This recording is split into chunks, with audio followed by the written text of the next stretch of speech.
ఇప్పుడు city round up చూద్దాం.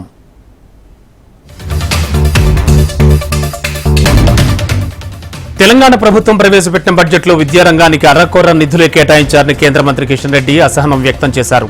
పాఠశాలలో విద్యార్థులు ఎదుర్కొంటున్న సమస్యలను పరిష్కరించాల్సిన బాధ్యత రాష్ట్ర ప్రభుత్వంపై ఉందని గుర్తు చేశారు. తెలంగాణ రాష్ట్రంలో ప్రభుత్వ పాఠశాలల్లో మౌలిక వసతుల కల్పనకు కేంద్ర ప్రభుత్వం నిధులు ఇచ్చినప్పటికీ రాష్ట్ర ప్రభుత్వాలు సక్రమంగా వినియోగించడం లేదన్నారు కిషన్ రెడ్డి.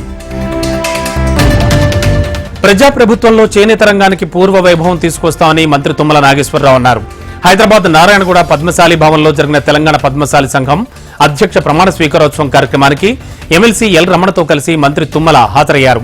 చేనేత కార్మికుల స్థితిగతులను మెరుగుపరిచేందుకు తనకిచ్చిన అవకాశాన్ని సద్వినియోగం చేసుకుంటానని మంత్రి తుమ్మల అన్నారు. అక్రమాస్తుల కేసులో అరెస్టైన హెచ్ఎండిఏ మాజీ డైరెక్టర్ శివ బాలకృష్ణ దర్యాప్తులో ఏసీబీ వేగం పెంచింది. ఈ కేసు దర్యాప్తు ప్రైమరీ రిపోర్టును ప్రభుత్వానికి సమర్పించారు ఏసీబీ అధికారులు.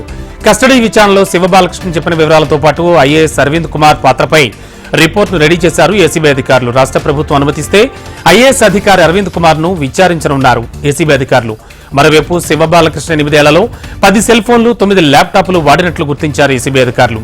శివ బాలకృష్ణ అక్రమంగా సంపాదించిన ఆస్తుల వివరాలను ల్యాప్టాప్, హార్డ్ డిస్కుల్లో పొందుపరిచినట్లు ఏసీబీ అధికారులు గుర్తించారు.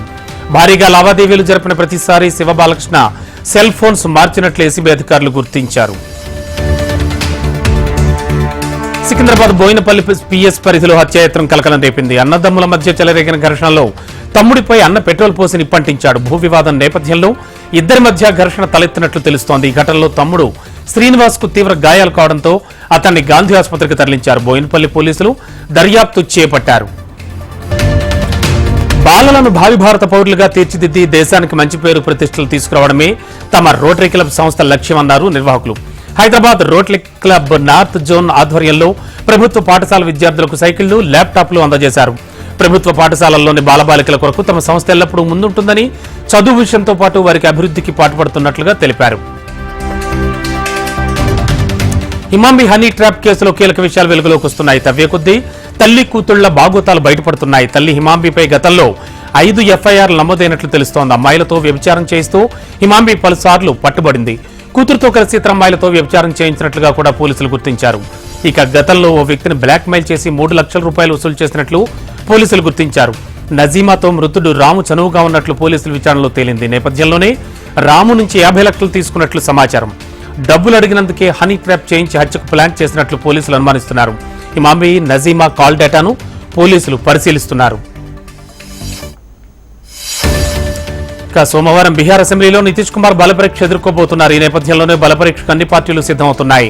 బలపరీక్ష నేపథ్యంలో బీహార్ కాంగ్రెస్ ఎమ్మెల్యేలకు హైదరాబాద్ లో క్యాంప్ ఏర్పాటు చేశారు.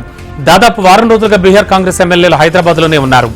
బలపరీక్ష నేపథ్యంలో సాయంత్రం కాంగ్రెస్ ఎమ్మెల్యేలు పట్నా బయలుదేరి వెళ్లారు.